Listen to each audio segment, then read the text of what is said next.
Disinformation never stops, and neither do we. Welcome to Stop Fake, the place where we set the record straight on fakes about Ukraine. I'm Marco Suprun, and this week's debunking includes scores of fake claims about the Maidan revolution, a Jewish recognition of Crimea as Russia that never was, and organized crime in Ukraine. Let's get to it. The fourth anniversary of Ukraine's Maidan revolution is not only an important historical milestone for the country, it's also a significant disinformation opportunity for the Kremlin propaganda machine. Vesti Nedeli, News of the Week, a current affairs show on the State Russia 1 television network, and its presenter, Russia's doctor of disinformation Dmitry Kiselyov, took full advantage of the fourth Maidan revolution anniversary to claim the demonstrations were organized by Americans and the more than 100 protesters killed were shot by hired Georgian snipers.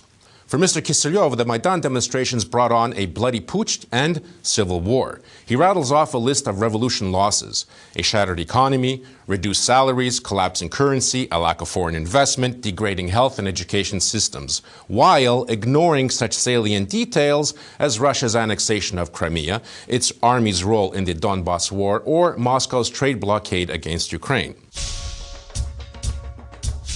Now, despite Mr. Kiselyov's rants about Ukraine's collapsing economy, international ratings agencies continue to upgrade Ukraine's economic forecasts, and World Bank data give positive assessments of Ukraine's reforms. As for that collapsing currency, according to prominent economist Atlantic Council senior fellow Anders Osland, Ukraine's currency account is balanced despite the fact that Russian trade sanctions destroyed 3/4 of Ukraine's exports to the Russian Federation.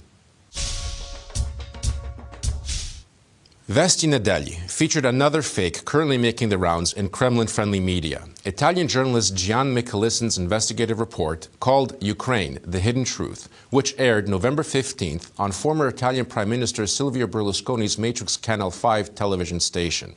Michelissen, an activist with the Italian neo-fascist MSI movement in the 1970s, claims the Maidan revolution was planned in the United States with the purpose of regime change, and that the killing of more than 100 activists was the work of Georgian and Lithuanian snipers overseen by an American handler. Michelissen's film is based on the sensational admission by 3 Georgian mercenaries sent by former Georgian President Mikhail Saakashvili to participate in Ukrainian opposition activities. The 3 alleged Georgian snipers talk about their American curator Brian Christopher Boinger and claim their actions were coordinated by Mamuka Mamulashvili, a Saakashvili associate. Michelissen uses video footage of a press conference featuring Mamulashvili and Boinger as implied proof of their participation in the shootings. He does not mention that the press conference took place on February 24, 2016, and was devoted to the Georgian National Legion and its role in the war in eastern Ukraine. The Georgian Legion has dismissed Michelissen's film as an attempt to discredit the Legion and Mamulashvili.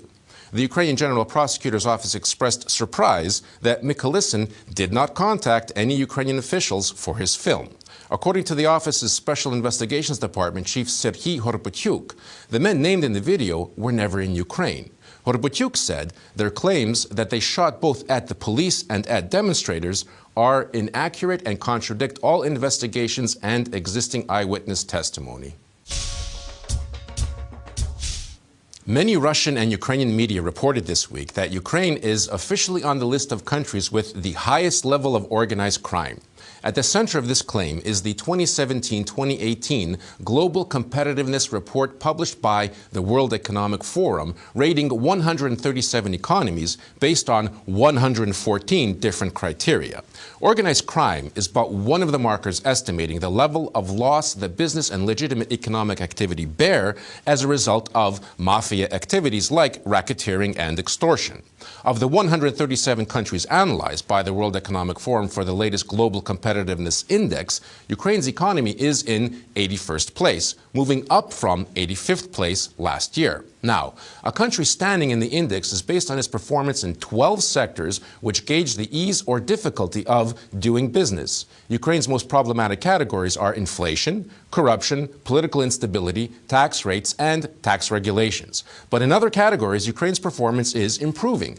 Ukraine is in 35th place in the higher education category, in 61st place for innovation, and 35th place for market size. Two of Ukraine's best indicators in this year's report are 16th place for the the quantity of higher education subcategory and 18th place for the low number of bureaucratic procedures needed to start up a business. Now, the organized crime subcategory in the Global Competitiveness Index assesses to what extent executives operating in a country feel organized crime impedes the conducting of business. This subcategory does not assess the level of crime in the country as a whole. Russian media are disseminating a story claiming that the World Jewish Congress has recognized Crimea as part of Russia. The source for this claim is a statement made by Crimea's chief rabbi, Benjamin Wolf. On November 23rd, the daily Vesti program on the Russia 24 state television channel announced that during the World Jewish Congress gathering in New York, Crimea was recognized as part of Russia.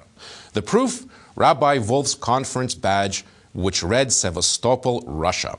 Quote, "I believe this is a great and important event that such an influential organization accepts Crimea as Russian land," Rabbi Wolf said. Well, as it turns out, both Rabbi Wolf and Russia 24 lied. The gathering was not the World Jewish Congress, but the International Conference of Shluchim 2017, held last month in New York. This is an annual gathering of Chabad Lubavitch Hasidic rabbinic emissaries and communal leaders that has absolutely nothing to do with the World Jewish Congress. The photograph that Vesti cameras pan over is the traditional annual photo participants take outside the Chabad Lubavitch World Headquarters in Crown Heights, Brooklyn.